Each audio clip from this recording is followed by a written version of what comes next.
It's time now for your weekly fishing reports and real-time outdoor news. This is the Southwest Outdoors Report. Hi everybody, welcome into this week's show. If you watch our show regularly, a few weeks ago you saw our check on Possum Kingdom Lake on the upper end of the Brazos River system and all of the drought and low water level and fish kills impact on that lake. This week we move further down the Brazos River chain. There are several more lakes down the system. This week we check on Lake Granbury, which is located southwest of Fort Worth by about 40 or 50 miles. Now, Lake Granbury has also undergone several major fish kills, and right now the lake is very low. As a matter of fact, the water level, as you can see on this post behind me, should be up to about where my hand is, and it's actually about 4 to 5 feet low. All the boat ramps on this lake are pretty much shut down and on dry ground.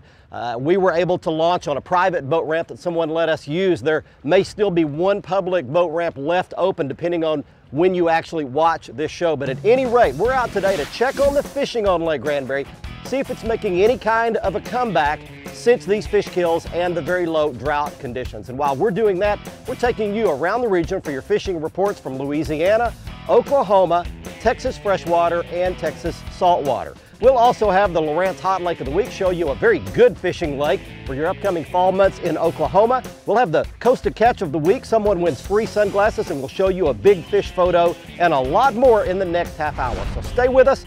A little windy today. We'll get the Tracker Pro 165 out on the lake, do a little scouting around, but first, here's Julie with your weekend planner. Looks like welcome news for you weekend anglers. The Salooner tables are showing good fishing conditions on both Saturday and Sunday. The tables indicate peak activity will start at 10:25 a.m. on Saturday and 11:15 a.m. on Sunday. The sun will be rising at 7:20 and setting at 7:14. And we'll also have a full moon on Saturday, so nights will be well lit. Stay with us, we've got fishing updates from around the Southwest, and 7-time Angler of the Year Kevin Van Dam will join me on this week's Whataburger Ask the Pro to talk about catching bass during the fall. The Southwest Outdoors Report is brought to you by NITRO Performance Bass Boats. Fish your best in a NITRO. By Gene LaRue and Bobby Garland Lures. Quality soft plastic baits made in Oklahoma with American pride. By Academy Sports and Outdoors. Right stuff, low price, every day. And by MotorGuide Trolling Motors. Engineering for angling.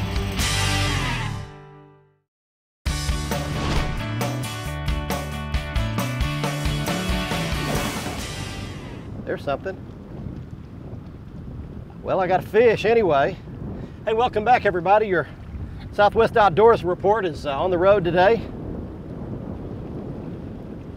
We're on Lake Granbury today, and we're just checking out the fishing after several major fish kills. And the lowest lake level since this lake was built. Oh, there's a good white bass. And he's hooked really well, so we'll just pull him in like that. All right, that'll get it started.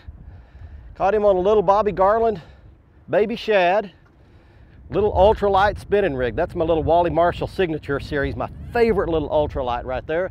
There is a good white bass for you, just to get things going. And I'll tell you what we've done. We just did a lot of driving around. Got my little aluminum bass boat out here and just did a lot of cruising around the lake just to see what I could see. The water clarity actually is good here. I can see down 2-3 feet. It's kind of a greenish brown color here, no problem at all. The docks are way up out of the water. You can see the water's about 5 feet low, but actually it's in pretty good shape. And we saw some fish busting shad, chasing shad up on the surface. Just picked up that little ultralight and made a little cast, and that's a white bass out here. So lots of healthy threadfin shad, maybe some gizzard shad, all under the boat out here along the main Brazos River channel. I'll show you what that looks like on the Elite 5 DSI there, and that's the structure scan type look. You're looking at the 3D image down below us, but you can see all those shad. All right, a good start, and we'll check in right now with some fishing reports from Louisiana, and here's Cajun Phil and Kevin. Bringing you the Louisiana Saltwater Edition right now. We're down here in southwest Louisiana. As you know, last week I told you the redfish action was turned on. Well, I tell you what, it's still going strong. Still some trout action out there early and late over the reefs. Live shrimp's the best for that. Caught these right here on soft plastic and top water up in the shallow marsh, just like y'all saw in the footage. Got Tim right here. Tim, why don't you tell everybody who you brought down and what y'all thought of the day? Yeah, Captain Kevin, thanks for today. We had a blast. Brought my buddy David here with me. We came out this morning. I think we had our limit by probably 7:30. Top water, soft plastics. Just couldn't get any better. This thing's still a little bit slow as far as accommodations, and some of the guys back up and running over down south of Venice and Lafitte area. But I tell you what, it won't be long. The fishing's going to be great over there. We're going to turn it over to old Cajun Phil right now and let him give you the bass report for Louisiana. Thanks, Captain Kevin. I tell you what, friends, it's been hot and heavy over here, but let's talk about bass fishing, and let's talk about our friends on the eastern part of the state. Cajun Phil's finally getting some decent reports from over there. Our friends around Morgan City, Lake Granbury, they were catching some good bass all week long, said Cajun. We're catching them on buzz baits early in the morning. Later in the morning, we start throwing spinner baits. When it gets hot, they start throwing the plastic worms and doing good on Lake Granbury, especially around all of Cypress Street. Little further to the east, we talked to several folks. They were down around the Henderson Bayou area. They said there they've been throwing lots of crankbaits, and it seems to be the chartreuse color crankbait seems to be working the best right now. Also picking up a few old spinner baits and some old plastic, but right now crankbait seems to be really hot in the Henderson Swamp. Now down on the Chapel Eye Basin, talk to those folks down there, they're catching lots of brim right now. They're doing really good on small beetle spins, small bass assassins, whatever it takes, but they like a little spinner on there. They're doing really good on the brim. Also some white perch, but most of them big old goggle-eye.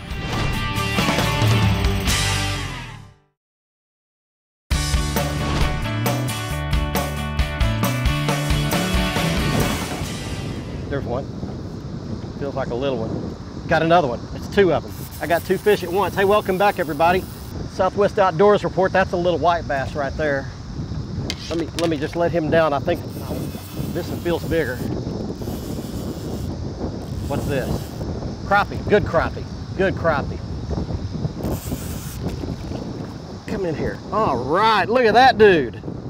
All right. We're on Lake Granbury today, and just sampling what the fishing's like. And what I've done now is I've actually switched over to crappie fishing.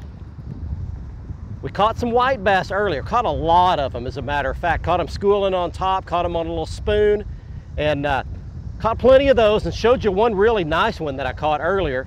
But then switched over now to some long crappie poles. That's a good one. We're not keeping them today, so back he goes. I'm going to show you this. These are my Mr. Crappie slab shaker rods, and got a little crappie jig on there. And what I'm doing is I've got two rods, and well, that one's still got that little white bass on it. I'll worry about him later. Dropping it to the bottom in about 17 feet of water, and the Brazos River channel is right behind me. So what I'm doing is I'm just drifting down the edge of the river channel, 17 feet deep, dropping into 45 or 50, but I'm staying up on the ledge, and I'm just bumping that crappie jig a couple of feet off the bottom and using my trolling motor to ease my way along. I saw these fish actually on my graph. I saw them on my little LOWRANCE Elite 4 DSI up here as I was trolling along. They're around a lot of bait fish. You find the bait fish, you can find the crappie as well. And again, they're just off these ledges. You've got to experiment with your depth. If you come across any brush out here, be sure to drop that jig down in that as well. But evidently the crappie are coming back in this lake as well. Okay, let's move along and check on our Texas fishing and lake reports for the week. Here's Brian Hughes. Hi everybody, and welcome to this week's Lone Star Lakes, brought to you by Brian Paul Custom Guitars. Made in the USA, 100% handmade of the most select materials available. Now this weekend, Saturday, September 29th, at the Texas Freshwater Fishery Center is the Family Bluegill Fishing Tournament. This is a team event, and you can fish either Lake Athens or the ponds and streams there at the Fishery Center, which have been stocked with bluegill. Now, one team member must be an adult and one must be a minor, but they do not have to be related. And this is a family gendered event. Now, one of the prizes, a two-man bass boat with a trolling motor, and you don't have to win the tournament, just register and be a part of it, and you have a chance to win. To catch these bluegills, crickets or earthworms under a cork about 5 to 6 inches below the surface ought to do the trick for fall brim on either Athens or at the Freshwater Fishery Center. You'll weigh in, find registry information and everything else at the Texas Parks and Wildlife Texas Freshwater Fishery Center website. That's this week's Lone Star Lakes, brought to you by Brian Paul Custom Guitars. Look for my picture on the website for more of the Lone Star Lakes. Now let's check in with Mr. Bill Olson he's on the coast. Hi folks, Texas Outdoors Journal brings you this week's report. Pick up a copy of the October issue, now on sale on newsstands, with our annual statewide hunting forecast and fall fishing roundup. For the very best monthly coastal and inland fishing information, plus year-round hunting tips, subscribe securely at the website on the screen. Well, the fall transition continues along the Texas coast. Out of Port Isabel, Gaswell Flats has schools of redfish hitting soft plastics and shrimp. The rest of the lower coast reports scattered reds and trout taken on a variety of baits. Around the mouth of Baffin Bay and on up the middle coast on the flats around Port Aransas and Rockport, redfish schooling activity is increasing. San Antonio Bay's reefs continue to give up fish. Behind Matagorda Peninsula, redfish schools are on the edges of guts and the grass beds. More redfish activity is occurring in East Galveston Bay. Upper Galveston Bay and Trinity Bay continue to give up impressive catches of trout around the wells and reds along the shorelines. Now, bird activity on Sabine continues to point anglers towards solid trout, with redfish activity increasing. Flounder catches have been good around the mouths of drains and bayous coming from the marsh. Offshore, some good catches have come in with mild conditions. Near shore produce kingfish, fling, sharks, and bull redfish.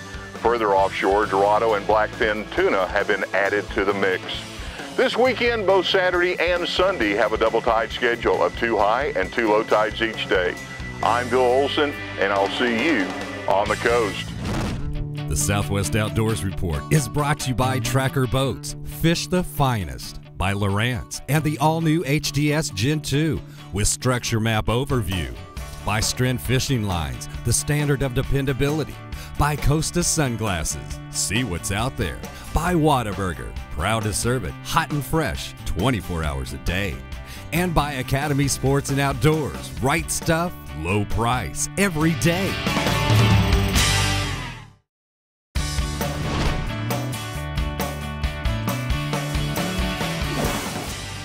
There's one. Back under the boat. Boat drifted out over across the top of him. Oh, another good crappie. All right, come here. All right, there's another one. Welcome back, everybody. Well, we're testing out Lake Granbury today, and you've seen some of the fish we've caught, and that one hit my crappie jig again, and he really ate it. I'm probably gonna have to do a little bit of work on him. No, he came loose. All right, there you go. There's another good crappie for you right there. Back he goes. Having a good day today. I want to tell you a little bit of the history of what's gone on up and down the Brazos River system. It all began back in 1999, and there was a tremendous fish kill that actually started up on Possum Kingdom in '99, basically wiped out every fish in the lake.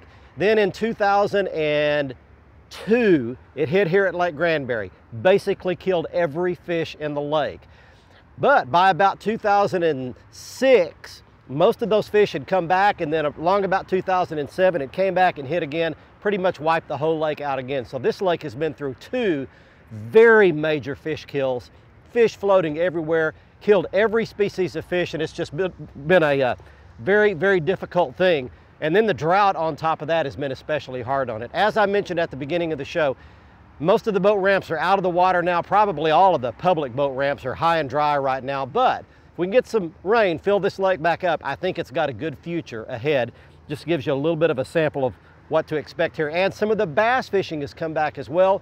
Some of the bass tournaments that have held here have taken about 20 pounds for a 5-fish limit to win a bass tournament here this spring and early summer. So that's what's going on at Lake Granbury. Let's get you some more fishing reports now. Up in Oklahoma, here's Gary Dollahan. Hey, a lot of people don't think it's fall until those football scores start coming in. I don't think it's fall until the crappie reports start coming in, and they're starting to come in. Good catches coming in from Grand Lake, Ulaga, Eufaula, Okmulgee, and Tenkiller, with most of those reports being those fish being caught in brush piles 8 to 15 feet deep, and a lot of good catches coming on the Bobby Garland baby shad. And we're also getting close to that time of year, which is one of my real favorite times to do a dual combo rig, where I'm putting a 1/2 ounce or 3/4 ounce jigging spoon on the bottom of my line. I'm going up 12 to 15 inches above it, tying on a 3-inch Bobby Garland slab slayer. Bouncing that jigging spoon along the break line. It can be on a main point break, or it can be on the main creek channel break. When you're doing that, You're fishing the highway where lots of fish are coming in and going out. You're gonna catch a lot of different species, catfish, bass, crappie, white bass. You can catch anything doing that. Try it this fall. It's a daily technique. Also a reminder, this coming weekend is the Oklahoma Wildlife Expo, September 29th and 30th. It's free, great activity to teach your family how to hunt, fish, and do a lot of outdoor activities. That's just north of Oklahoma City at the Lazy E Arena. Full details at wildlifedepartment.com. Also, this is your first announcement that the second annual Bobby Garland Crappie Pro Monster Fest is going to take place on Fort Gibson Lake October 27th and 28th. There's going to be both a pro and an amateur division. Full details at crappiemonsterfest.com. One thing about it, you can't catch them if you don't go.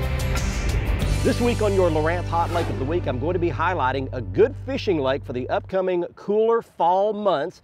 It's in Oklahoma and it's Lake Conneaut in the central part of the state. I'm going to be showing it to you on the fantastic LOWRANCE Elite 5 DSI. It shows the structure can down scan 3D like imaging. It's got the GPS and mapping system built into it. It's everything you could want in a very compact and affordable unit. And let's locate Lake Conneaut just north of Ada, Oklahoma. When we were there, we launched at a good boat ramp at a small city park right here north of the dam. There is good fishing here during the cooler months because of a power plant that's located in this area here. The cool water intake is on the south end here and the warm water outlet is here on the north side. This entire arm was good for us for both white bass and hybrid stripers because of the warmer water. And then all of these points run shallow far out into the lake with some scattered grass beds on them, and we caught largemouth bass on all of these.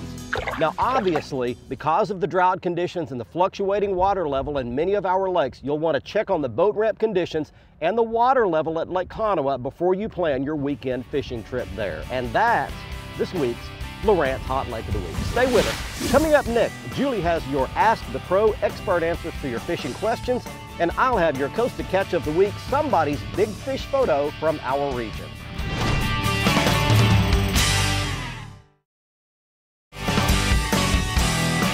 The Southwest Outdoors Report is brought to you by Mercury, the official outboard of the Southwest Outdoors Report for 10 years running. By Excite, start positive, stay positive. By Lew's Reels and Rods, feel the difference. And by Onyx Personal Flotation Devices and Rainwear, keeping you safe on the water. Welcome back, everyone. It's time now for our Whataburger Ask the Pro. Our question this week is from Steve in College Station, Texas, who writes, what is the key to catching bass in the fall? For the answer, we asked four-time classic champion Kevin Van Dam. You know, the biggest thing in the fall is as the water starts to cool down, the shads start coming back shallow, and you want to follow those bait fish. In the fall, it's all about the bait fish. So as those bait fish move up shallow, the bass will start chasing them. You'll start to see a lot of schooling activity. They move back into the creeks and things like that. The dirtier the water, the shallower they'll get. If the water's a little bit clearer, they're going to stay closer to those main lake points. But always look for the bait in the fall. Thanks, Kevin. If you have something to ask one of our pros, go to southwestouttdoorsreport.com, click on the Ask the Pro link, and send us your question. Have a great weekend. Now it's time for your Costa Catch of the Week. Congratulations to this week's winner in the Costa Catch of the Week contest, and appropriately enough, he is John Ray Childers of Granbury, Texas, right here where we're fishing on this week's show. He is shown here with a 40-inch Spanish mackerel he caught on vacation just outside his condo in Destin, Florida. Now, John Ray will win his choice of any pair of Costa sunglasses, and you can see the entire line of Costa sunglasses at their website. You go to our front page, the bottom of the screen, you click on the Costa logo. You can see all the frame and lens styles, including this month's frame style of the month, Switchfoot. Now, if you'd like to enter and have a chance to win your own pair, then you go to, again, our website, front page. On the right-hand side is the Costa Catch of the Week area. Click there. You'll need to join and become a member of our fan club. It's always free, and once you do that, you fill out the form, attach your photo, send it to us, and your big fish could be seen on our show and website. Next up, it's the Academy Sports and Outdoors Right Stuff feature, and if you're going to do some of the fishing like we did on this week's show, I want to talk about fishing line. How do you choose the right line? Now, first of all, we showed you the vertical jigging, where you're going to be dropping your bait right alongside timber and brush and dragging it along the bottom, and for that I like to use Stren Brute Strength. It's a little tougher line, got a little more abrasion resistance. And then if you're fishing the ultralight spinning rig and making long cast in fairly clear water, then you're going to need something that's fairly clear. That's going to be Stren Fluorocast or 100% Fluoro. The 100% Fluoro is a little tougher, got a little more abrasion resistance than the Fluorocast, which is a little bit limper and a little more castable. So that gives you some idea of choosing the right line if you're going to be fishing for the crappie or the white bass like we did.